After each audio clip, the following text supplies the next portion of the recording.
The champagne flute slipped from Cassandra Whitmore's fingers. She heard it shatter on the marble floor. Then everything went dark. When consciousness returned, Cassandra felt rough fabric beneath her cheek. Not the cold marble of the Grand Meridian Ballroom, something softer, warmer. She opened her eyes slowly. Unfamiliar ceiling, exposed beams, the smell of motor oil and metal. Where was she? You are awake. A small voice. Cassandra turned her head. A little girl sat on a worn leather couch beside her, maybe 4 years old, with strawberry blonde hair in a messy ponytail. She wore denim overalls and a white shirt. "Hi," the child said with a shy smile. "I am Penny." "Where am I?" Cassandra managed. Her voice was hoarse. "Papa's garage," Penny explained. "You fell down at the fancy party? Papa brought you here because you were sick." Cassandra tried to sit up. The room spun. "Easy," a male voice said.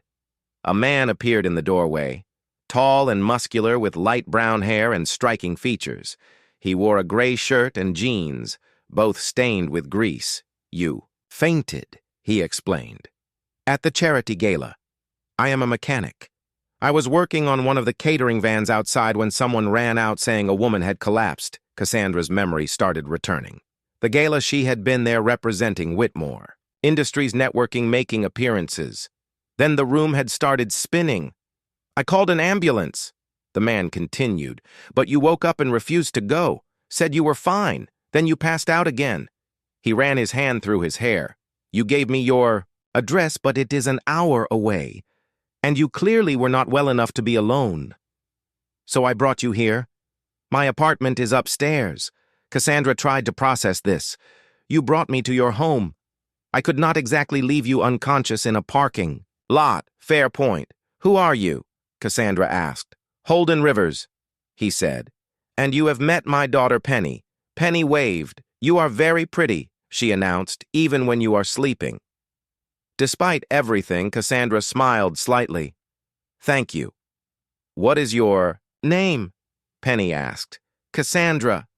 "That is a princess name," Penny said with authority. "Papa, can I get her water?" "Please," Holden said. Penny scrambled off the couch and disappeared. Holden pulled over a metal stool and sat.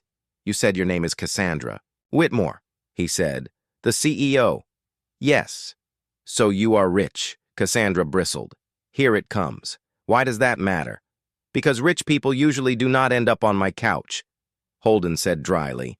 "I am trying to figure out how I explain this to my insurance company. If something goes wrong," Cassandra found herself laughing weakly, "I will not sue you. Good to know." Penny returned, carefully carrying a glass of water. Cassandra accepted it gratefully. "When did you last eat?" Holden asked. Cassandra thought about it. "Yesterday morning, I think." "Yesterday." Holden looked appalled. "What about the gala?" "I was too busy networking." Holden shook his head. "That is why you fainted." "Low blood sugar, and probably dehydration." He stood. "Stay here. I am making you food. You do not have to." "You fainted in my garage," Holden said. "You are eating." He disappeared upstairs. Penny climbed back onto the couch. "Papa makes good food," she confided. "He makes me pancakes on Saturdays." "That sounds nice." "Do you have a little girl?" Penny asked. "No, boy. No children at all." Penny looked thoughtful. "That is sad. Kids are fun." Cassandra felt an unexpected pang. She was 34 years old, built a billion-dollar company, but had no family, no children. "Just work, yes," she said quietly. "I suppose it is. A bit sad." Holden returned with a sandwich and fruit. "Eat slowly," he instructed. "Your stomach is probably not ready for much." Cassandra took a bite. It was delicious, simple but good as she ate. Penny chattered about her toys, about preschool, about how Papa fixed cars and was the strongest person ever. Holden listened patiently, occasionally correcting her more creative interpretations of events. Cassandra found herself relaxing. This garage apartment was modest, nothing like her penthouse, but it felt like a home. "Where is her mother?" Cassandra asked quietly when Penny went to play. Holden's expression hardened. She left when Penny was 6 months old. Decided motherhood was not for her. I have raised Penny alone since then. I am sorry. Do not be. Holden said, "We are better off without someone who did not want to be here." He looked at his daughter playing with toy cars on the floor. "She is everything to me." Cassandra heard the love in his voice. "You are a good father. I try." After an hour, Cassandra felt strong enough to stand. "I should call a car. It is 3 in the morning." Holden said, "Stay until daylight at least." "I could not impose."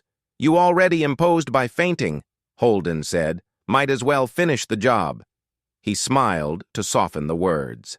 "The couch pulls out. I will get you blankets." Cassandra was too tired to argue. She texted her assistant that she was safe, then settled onto the surprisingly comfortable pull-out bed. Penny appeared with a stuffed rabbit mister. "Carrots will keep you company," she said seriously, "so you are not scared." Cassandra's throat tightened. "Thank you, Penny." The little girl patted her hand. "Feel better, Miss Cassandra." As Cassandra drifted to sleep, she heard Holden reading Penny a bedtime story upstairs, his deep voice gentle, the child's occasional questions. It was the most peaceful sound she had heard in years.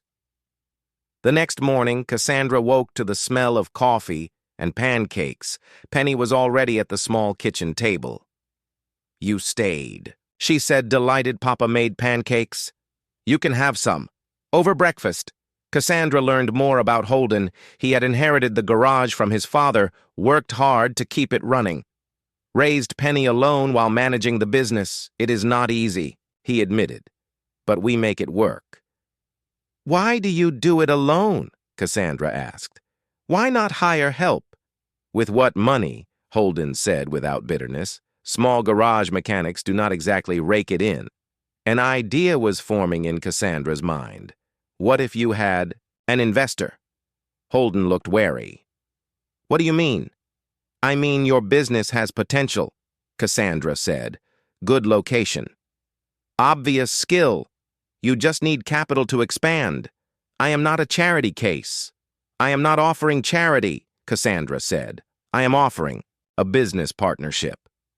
Over the next hour, they talked about expansion possibilities, about hiring additional mechanics, about modernizing equipment. Holden was skeptical but interested. "Why would you do this?" he finally asked. "You do not know me. You brought an unconscious stranger to your home," Cassandra said, fed her, "gave her your daughter's stuffed rabbit. That tells me what I need to know about your character." 3 months later, Rivers Auto Works had expanded new equipment, 2 additional. Mechanics A growing client base. Cassandra visited often to check on the investment, she told herself. But really to see Holden and Penny, she found excuses to stop by. Brought coffee, helped with paperwork, played with Penny while Holden worked. One evening, after Penny was asleep, Holden and Cassandra sat in the now renovated office. "Can I ask you something?" Holden said. "Why are you really here?" "What do you mean?" "You are a billionaire CEO, Holden said. "You could invest in anything. Why a small garage?" "Why us?" Cassandra was quiet, then decided on honesty. "Because when I woke up on your couch, I felt something I had not felt in years." "What?" "Safe," she said simply. "In my world, everyone wants something. Money, access, connections. But you just wanted to help. You did not know who I was, did not care about my money. You just saw someone who needed help." She looked at him. "And Penny, she looks at me like I am just a person, not a CEO or a name, just Cassandra." Holden reached for her hand. "You are just Cassandra to us, a person we care about." "I care about you too," Cassandra whispered. "Both of you. More than I thought possible." Holden stood and pulled her close. "I am falling in love with you." A mechanic with a 4-year-old daughter in Greece, under his fingernails. "I fell in love with you the night I woke up here," Cassandra admitted, "when Penny gave me her rabbit, when you made me a sandwich."